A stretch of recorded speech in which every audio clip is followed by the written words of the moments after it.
साल खत्म होने वाला है और शायद आप अब छुट्टी और नए साल के जश्न के मूड में आ चुके होंगे। लेकिन अगर आपने अपने पैन कार्ड से जुड़ा एक छोटा काम अभी तक नहीं किया है तो अगले साल यानी 1 जनवरी के बाद आपको इनकम टैक्स से लेकर कई बैंकिंग कामों में परेशानी आ सकती है। जी हाँ, हम बात कर रहे हैं आपके पैन कार्ड और आधार कार्ड लिंक करने की, क्योंकि अगर आपने 31 दिसंबर 2025 तक अपना पैन कार्ड आधार से लिंक नहीं किया है तो आपका पैन इनऑपरेटिव यानी निष्क्रिय हो जाएगा, जिससे अगले साल से आपके कई फाइनेंशियल कामों पर इसका असर पड़ सकता है। आइए जानते हैं कि आखिर पैन और आधार लिंकिंग से जुड़े नियम क्या हैं और इन्हें लिंक करना जरूरी क्यों है, और यदि इन्हें समय रहते लिंक नहीं किया गया तो आगे आने वाले समय में क्या क्या परेशानियां आ सकती है और इसे ऑनलाइन लिंक कैसे किया जा सकता है। आपको बता दें कि सरकार ने तय किया है कि 31 दिसंबर 2025 तक पैन कार्ड को आधार से लिंक करना अनिवार्य है, और यदि किसी ने ऐसा नहीं किया तो 1 जनवरी 2026 से उसका पैन कार्ड इनऑपरेटिव हो जाएगा यानी बंद हो जाएगा। यह निर्णय central board of direct taxes के जरिए जारी नोटिफिकेशन के अनुसार लिया गया है।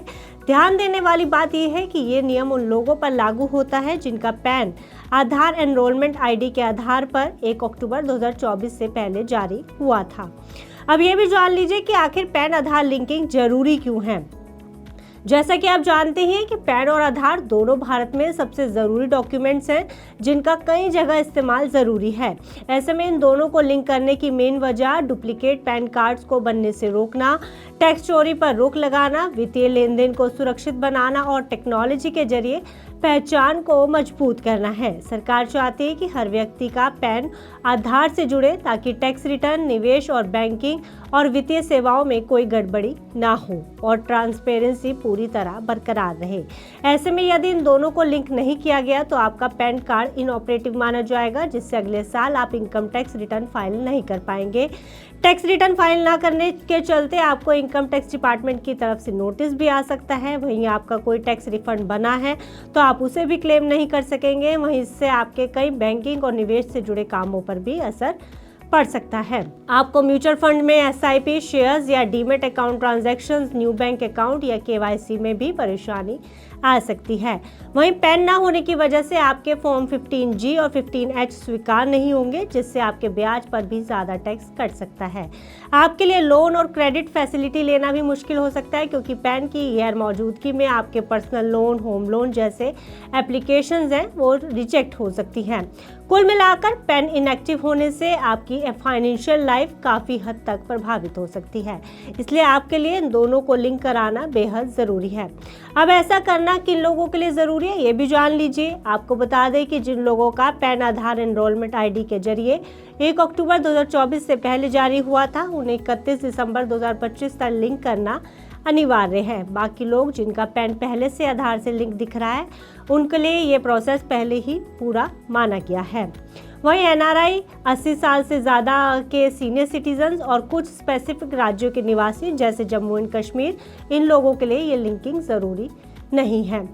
अब आप इस लिंकिंग को घर बैठे कैसे कर सकते हैं ये भी जान लीजिए, ताकि आप 31 दिसंबर से पहले ये काम आराम से पूरा कर लें। इसको ऑनलाइन लिंक करने का आसान तरीका है, जिसमें आप इनकम टैक्स की ऑफिशियल वेबसाइट incometax.gov.in पर जाना होगा।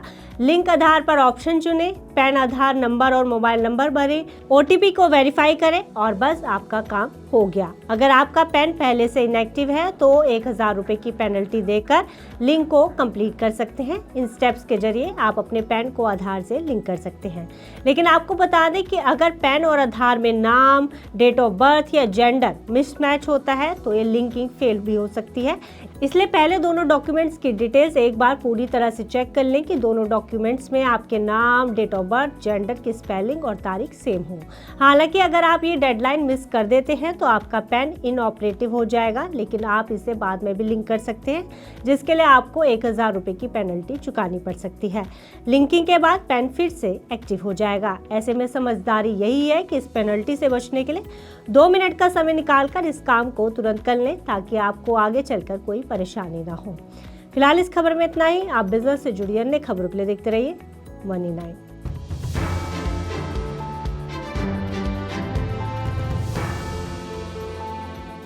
ग्लोबल संकेतों के दम पर कैसे खुलेंगे हमारे बाजार? क्या कह रही हैं खबरें और ब्रोकरेज रिपोर्ट्स? किन शेयरों में बनेगा पैसा? बाजार खुलने के बाद क्या खरीदें? किन शेयरों को करें पोर्टफोलियो से बाहर? कैसा रहा बाजार का दिन भर का कारोबार?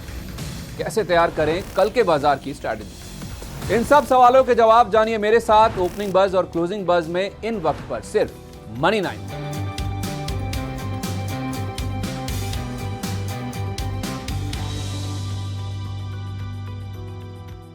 मनी 9 लाया है मेंबरशिप प्रोग्राम मनी 9 प्राइम। अब आपके दिमाग में कई सारे सवाल होंगे, मसलन आखिर क्या है ये मनी 9 प्राइम, आपके लिए यानी दर्शकों के लिए इसके क्या फायदे हैं, और एक बड़ा सवाल ये कि मनी 9 प्राइम से आखिर जुड़ना कैसे है। तो इसकी पूरी जानकारी हम आपको देने जा रहे हैं।